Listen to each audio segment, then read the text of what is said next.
All right. So I've been thinking about this a lot. At General Conference, there's the first few talks were about physical ailments and difficulties people had gone through. We had to talk about taking care of our physical and our mental health and how this impacts our spiritual well-being. And because this is something I've thought about a lot, I thought maybe I'd give some of my views on it. Not that I'm like the peak physique of physical or mental health, but I've had a lot of experience in that, and now I'm recommitting myself again. Part of what I've tried to do is grow my own foods. Part of having to grow our own foods is I've been raking out a lot of the metals, heavy metals, out of my property. Currently, I thought of a vitamin complex that I would choose for myself, and I actually went through and looked at my age, the type of diet that it typically agrees with me, my blood type, which is O negative, and I looked at every variation, family history, all of that. And the complex that I came up with was very similar to what was in Cardio Miracle. Like, they don't sponsor this or anything. John Hewlett is the guy who's created this stuff. But I've gotten this a few times now. And it's good. It's the specific vitamins I would choose for myself. The thing is that I'm not working out like I used to. But I do want to talk about not only just putting in good things, but also doing good with the good things that you take in. And letting this address mental health. So when I was a parole agent, I ran a couple courses and specialty groups with people with mental health issues, drug addiction issues. And my goal was always to try and get people off of medications, because their medications seem to increase different symptoms. Cabinet Advent, 100%. I got people off of state assistance, which I did not agree with. That was something that we're encouraged. Hey, get people on welfare and stuff like that. Rando Minecraft says hi. Hi. And I didn't like that because I help people and I got them jobs, helped them get jobs, and I would get far more positive feedback from them finding well-being. There's a guy who was able to get off of meds because he felt importance in the work that he was doing. He's like, well, I get welfare checks all the time and Social Security for my mental health, so I don't really need to get a job. I'm like, what do you do with your day? Play video games and work on my car? Like, get a job at a garage. Got a job at a garage. He felt amazing after. T-Money says, yo, FFG, that thing says hi. Manish says, where are you from? I am originally from San Diego, but now I'm in Idaho. That's tough. Touch grass. That's awesome. So what I did with this guy is, I got a lot of these people, a lot of them are on like mental health meds, like ADHD meds. But the thing is, with that stuff, is it's only supposed to help. It's like a buffer zone, in my opinion. Now, I'm not giving medical advice. This is just what I've noticed works in practice. And what I noticed is medication helps as a buffer zone to help you develop a behavioral pattern. But if you are taking medication as a fix-it, that's not going to work. You have to develop the behavioral pattern. And sometimes people need that medication as kind of like an extra oomph, and then you wean yourself out of that medication. And I know some people would take advantage of that opportunity to get that buffer and develop a behavioral pattern. Behavioral pattern I would agree with and suggest is you wake up, do your morning exercises, your morning prayer, morning, fitness, your chores. Everything should have all your chores done the night before, so that way things are cleared in the morning. You're able to be a little bit more flexible with unexpected things like kids wreaking havoc throughout the house, destroying everything. James says, "Hey, pumpkin," to the kid. Can I get a shout out? My name is Stormy. Fogged Mind. Stormy. Fogged Mind. Fogged Mind. Let's drink some Cardio Miracle, I guess. Kavanaugh agrees. English or Spanish? I speak English. No, those apples are yucky, bud. So we tried growing our own stuff, right? T-Money, I'm a medical marijuana patient. I had substance abuse issues as a teen, and it helped me, but you're absolutely right about that. Yeah, I grew up, I used to grow weed. Like, I'm from California. Wasn't always like a cop, wasn't always following the faith that I believed in. But when it comes down to it, I was thinking about mental health and behavioral health, because even with the best physical and behavioral health, you still have to deal with how you handle difficult situations. And think a lot about anger. So anger, what causes that?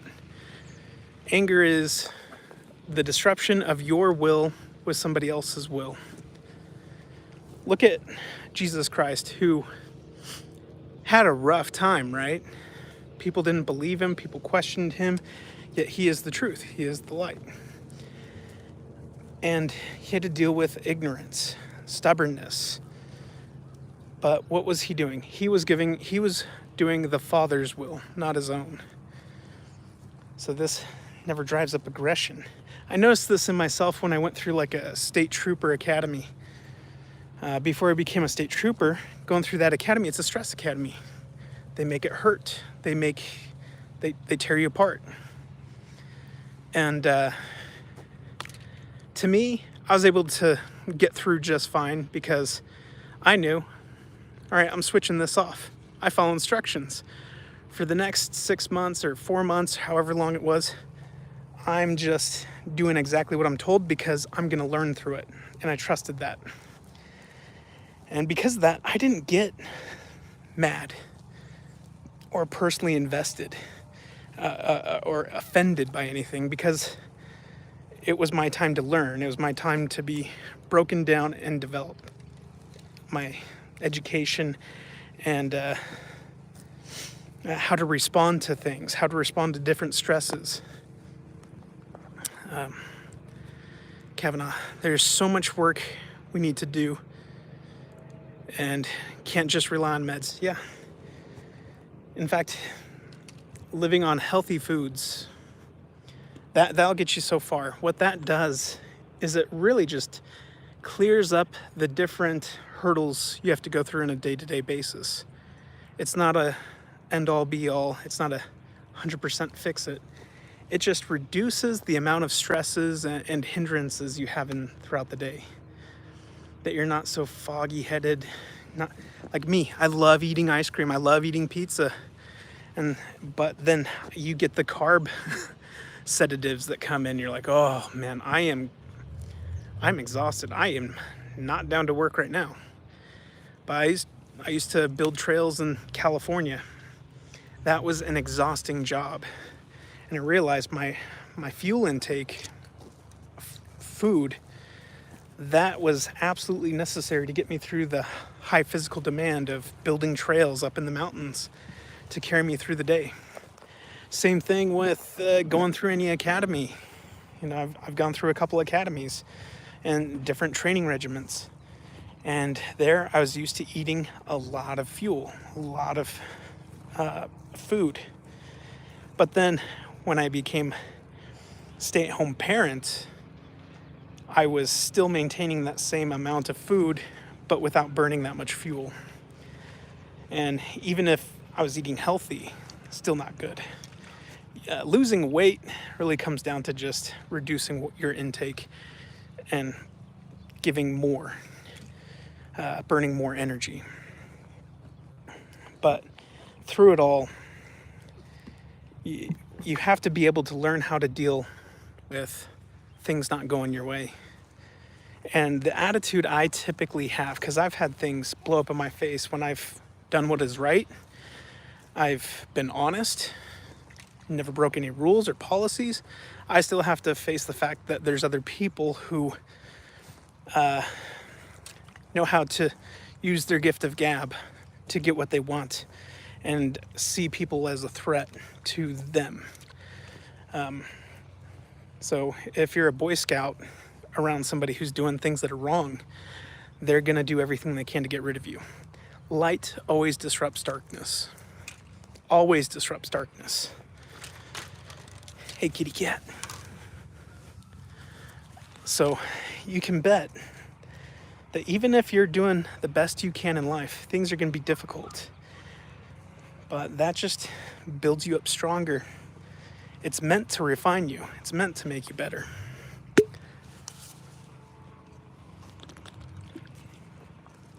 Sorry about that. That is Cardio Miracle, and that is pretty good. It's pretty good. Some people put more sweetener in there. I think I might squeeze some of my apples in there. T-Money, you grow right now. Trump for prison 2024. Well, if you're going to put him in prison, I suggest you put everybody in prison. Put everybody. Hold everybody to the same rules. Let's not cherry pick. Plus, I am confident in Jesus Christ's return. And what's given me motivation to overcome difficult situations is looking at the story of Joseph in Egypt. I mean, he did what he was right. Maybe a little bit naive of a kid, younger brother. Didn't know he was humble bragging to his brothers, you know. He was following his father's instruction. And his brethren did not like it. Sent him to be a slave into Egypt. But he used all what his father had taught him, and it made him do well in what he did. And again, he's falsely accused of something. He maintains his integrity. He continues in. He doesn't change his story. He doesn't make a deal, right? He maintains his integrity and continues forward, and even though maybe he could have got off a little bit easier.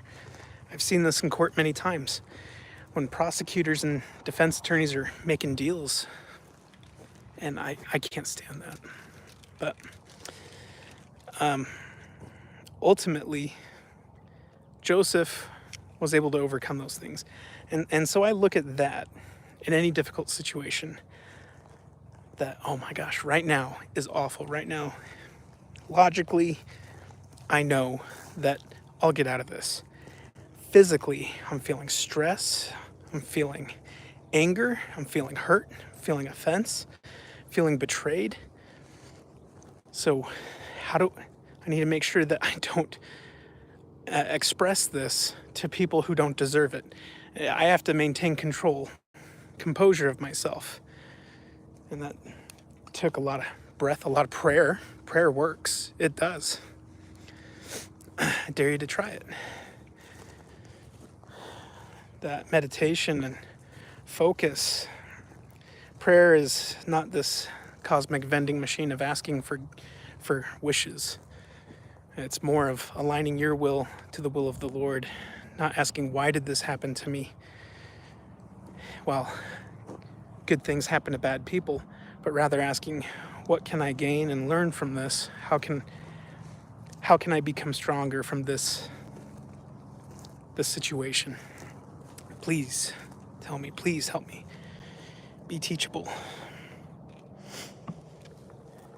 I think that's what the future needs, is not so much that everyone is on the same page, but or the fact that people are humble enough to listen to one another and don't group people up into say, oh, you're not for this person, so you must be for this person. The only person you could do that with is I'm with Jesus, therefore I'm against the devil. Let's do that one. T-Money, anger is secondary emotion, rooted by sadness, other emotions. Yeah, pride. Pride, because ultimately it's your will that gets interrupted. I've noticed this with my kids. That I figured I was a pretty chill guy. But then when I see kids, breaking things, fighting with each other, that's not on the agenda I have for the day. And I don't like that they're fighting. Hey, you're fighting over stupid things. Why'd you break that? I don't have the time to clean this up before we start class. We homeschool. I sent you in to clean this room, not make it a bigger mess. Right? That's my will imposed on them. And it makes me angry or upset. Anger is a strong word.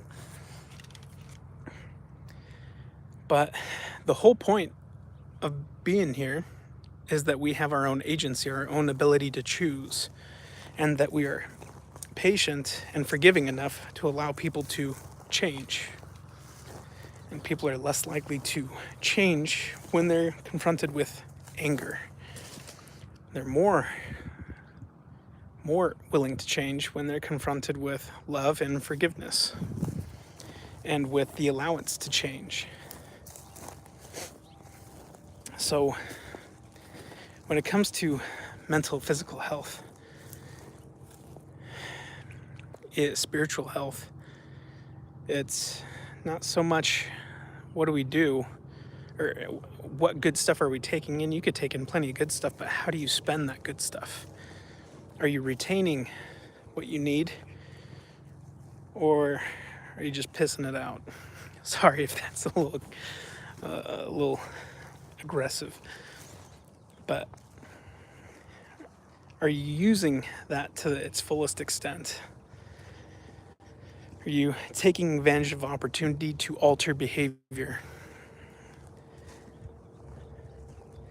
I realized that, I was put on ADHD medications a long time ago, and I didn't like it, and I realized I wasn't using it the proper way, because what it did is it made me more ADHD. It felt like it made me hyper-focus and unaware of my surroundings in some cases.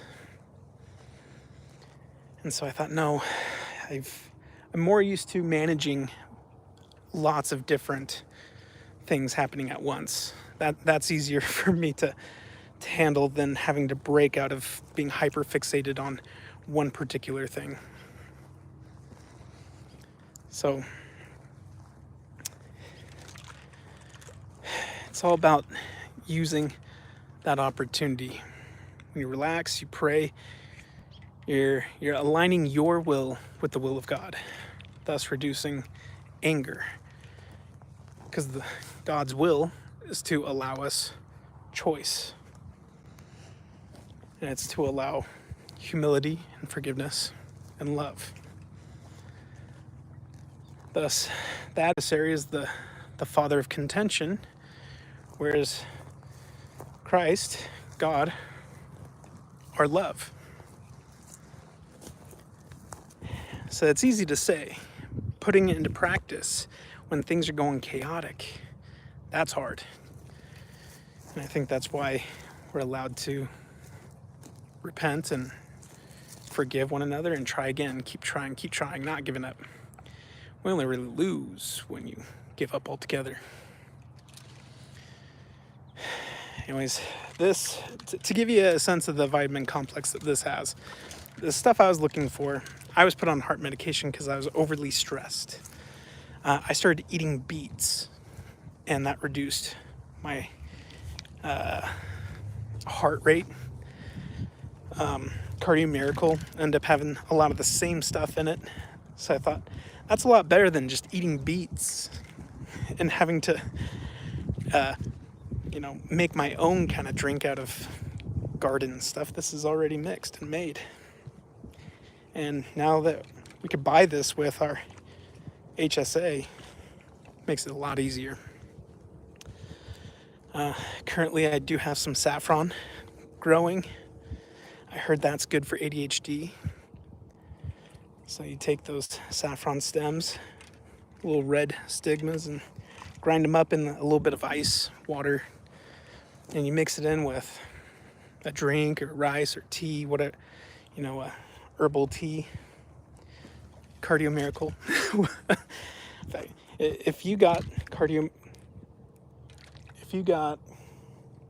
saffron in Cardio Miracle, it'd make it way more expensive. It's the most expensive spice there is. Yet it's easy to grow. Good for your brain health. Again, it's only good for your brain health if you're doing things like reading and giving yourself a regiment, giving yourself a good structure of education. Are you reading your scriptures? Are you following the footnotes? Are you studying with a question in mind? Are you praying with a question in mind? Are you seeking something when you study scriptures, or are you just going through the motion, expecting a fast food option to just present itself and say, here's your answer? In some cases, it may seem that way. I'd say that when I was making the greatest mistakes in my life, I felt a lot more direction to change. I felt a lot more prompting from the Spirit, prompting to change. As I've gone on and done more and more of what I know I should do, I don't get that huge spiritual push that I used to feel. And I used to wonder why. And I realized it's probably because the contrast is not so vast anymore. And it's probably now because, God trusts you to make your own decisions. And he doesn't he intervenes with the least amount of intervention as possible to still allow free will and choice. Because this life really is us making our decision on the kind of life we want to live. What laws do we want to abide by? God's laws? So, life is hard. It's painful, but it's okay. It's short. And you can overcome it. Christ overcame the world, so can we. In fact, it's only possible because he has. So, I don't know. I came out here with I started scattering all my thoughts. Mainly, I wanted to focus on how anger is rooted in pride and in your will being disrupted by somebody else's. And the way around that is humility and recognizing that someone else is practicing their will. Oh, sweet. Sorry, I had some sprouting saffron that I didn't notice. Gosh, it makes me happy when things grow, right? Does that make anybody else happy when you plant something and it grows? It makes these kids, got my kids, they make me happy. They also push my buttons. They butter my biscuits. Man, the things I love the most also irritate me the most, but I wouldn't trade it. I heard somebody say, imagine you're 65 years old and you have the opportunity to go back in time to when you're in your early 30s, late 20s, and see your kids growing up. Even you would trade an entire day, even if that day was filled with the kids screaming and fighting. And I thought, that's a good perspective to have. So, to recognize that every action you take affects what they learn and what they witness and how they will respond. The Son can do nothing but what he seeth the Father do. That's in reference to Christ. following the Father, but it's also for us as well. Our children will respond in likeness to how we respond to things. You could always tell kids when they're very forgiving, it's because they've experienced forgiveness and love in the home. Hard part is, as parents, communicating that love language, finding out what they respond to and helping them recognize it, and understanding that maybe they won't recognize it for some time. The thing that adds to that patience is realizing that we are just as naive as little children to how our Father in heaven is raising us. And he probably has far more reason to be angry with us. Anyways, take care of yourselves. If I'm not eating so much in the morning and making myself fat and happy for those few minutes, then that's less resistance against me throughout the day. I have more energy to focus on the task at hand, my family. I have more focus, and I'm not clouded in my mind with all those carbohydrates and feeling tired. Luke says, "You're right, sir." Thank you.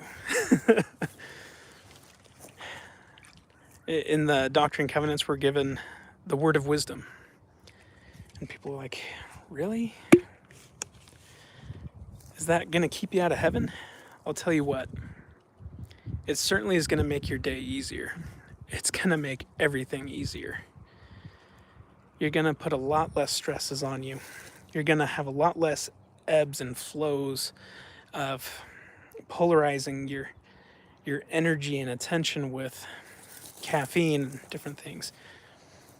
We're brought up in a world that is set on enticing us to everything. Everything is urgent. We don't recognize the subtle things anymore. We don't recognize the subtle influences of the Holy Ghost. We don't recognize the subtle influences of our daily bread. We don't recognize, because we're bombarded with high fluorescent, loud, urgent, bam, bam, bam commercialism and everything. And that's with everything. It's in our food. It's hard to break away from. And I guess this is why the Israelites, when they left Egypt in the Exodus, they didn't quite know how to take care of themselves, because they're so dependent on the government and what government provided. They're so dependent on what the king did for them. They didn't know how to respond to certain things. So there was a little testing period, learning period. And I hope that's not what happens to us. I think so many people are dependent on something else, that if we were ever given the freedom to legitimately be free, could we handle that freedom? Do we know how to manage that freedom? Do we know how to manage the things that we're growing, how to store them to systematically be available for us throughout the year, and then have excess for those in need?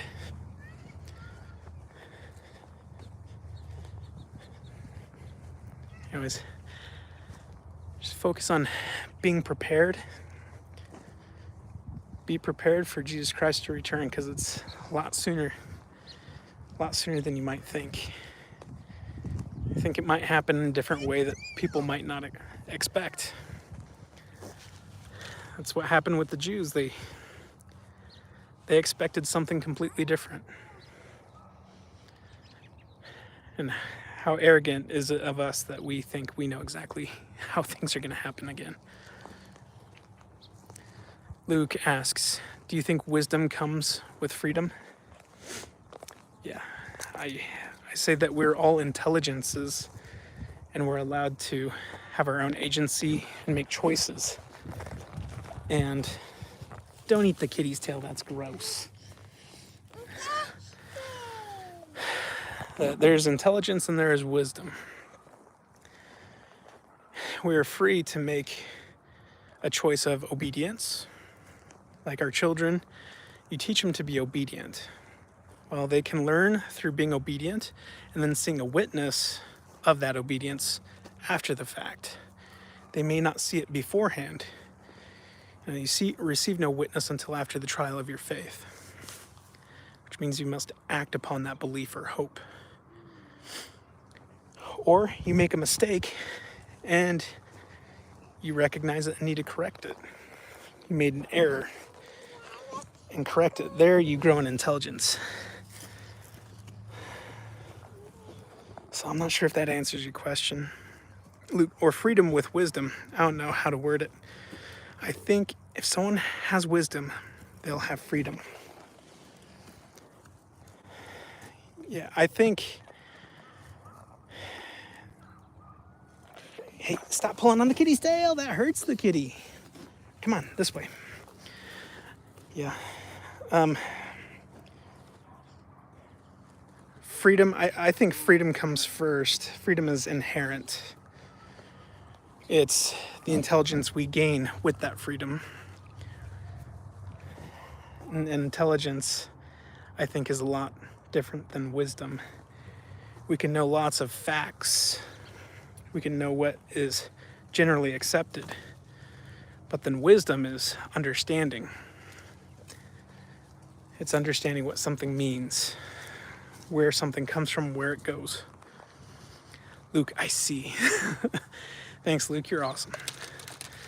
So I appreciate you guys for listening to me ramble nonsense to you guys, on my lowly high horse. But, let's take advantage of those opportunities to not make our life harder than it needs to be. We know addiction is bad. We know things that are addictive. We know there's harmful substances. Yet we still choose that. Does that make us anti-truth? That we're choosing something that we know is bad for us? I've often wondered that. Are we in rebellion against truth when we know something is true, but we just want something? Like, I know I should not eat ice cream. I feel full already, but I want it.